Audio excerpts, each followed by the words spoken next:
आज मैं आप सबके सामने खड़ा हूं भारत के इतिहास के उस शासक के बारे में बोलने के लिए जिसने अपनी जिंदगी को एक अलग ही रंग में जिया, जिसने अपने नाम के साथ इतनी बहसें, इतनी तारीफें और इतनी आलोचनाएं जोड़ लीं कि सदियों बाद भी लोग उसे भूल नहीं पाए। हाँ, मैं बात कर रहा हूं मुगल बादशाह औरंगजेब आलमगीर की।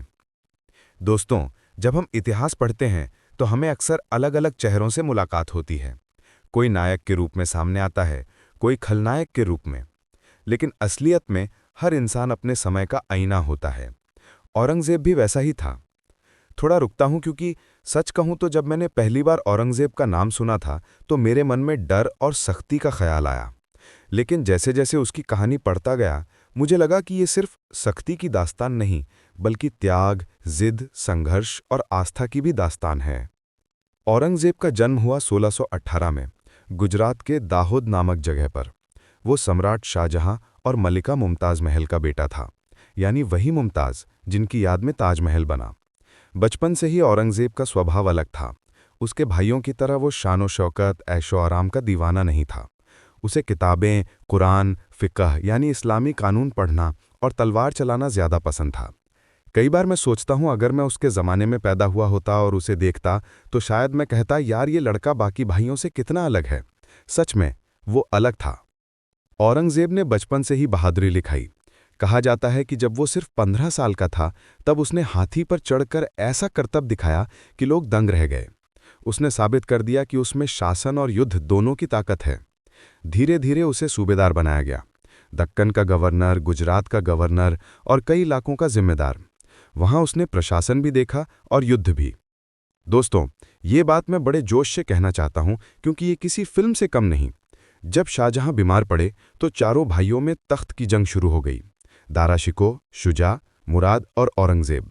दारा शिको जिसे सबसे ज्यादा पसंद किया जाता था, लेकिन औरंगजेब ने अपनी चालाकी, राजनीति और तलवार सबका इस्तेमाल किया।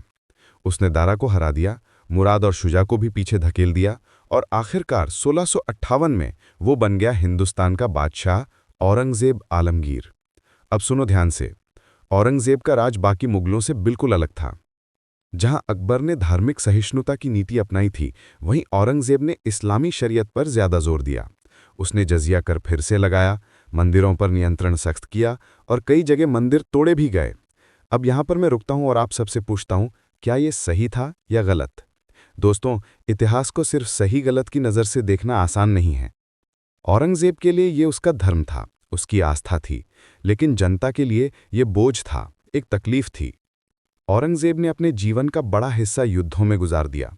उत्तर भारत से लेकर दक्कन तक, मराठों से लेकर राजपूतों तक, सिखों से लेकर अफगानों तक उसने हर किसी से संघर्ष किया।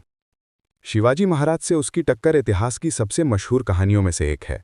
शिवाजी का साहस और औरंगजेब की शक्ति दोनों ने भारत की राजनीति को बदल कर रख दिया। अब जरा सोचिए, हिंदुस्तान का सबसे बड़ा बादशाह जिसके पास दौलत की नदियां बह सकती थीं, उसने अपने जीवन में कितनी सादगी अपनाई। वो अपने हाथों से टोपी सीलता था, कुरान की नकल लिखता था और अपनी कमाई से ही जिंदगी चलाता था। उसके मरने के बाद खजाने में उसके लिए कफन तक के पैसे नहीं थे, सिर्फ 14 रुपए की कमाई से उसका जनाजा तैयार किया गया। यार सोचो जरा, इतना बड़ा शासक और अंत इतना साधारण। औरंगजेब की छवि दो हिस्सों में बटी हुई है। कुछ लोग कहते हैं कि वो तानाशाह था जिसने धर्म के नाम पे सख्ती की। कुछ लोग कहते हैं कि वो धर्म का सच्चा रक्षक था जिसने अपना जीवन इस्लाम के नियमों के मुताबिक जिया। सच शायद बीच में कहीं है।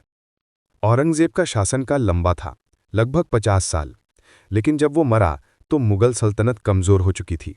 उसकी नीतियों ने सल्तनत को एकता की बजाय टुकड़ों में बांट दिया।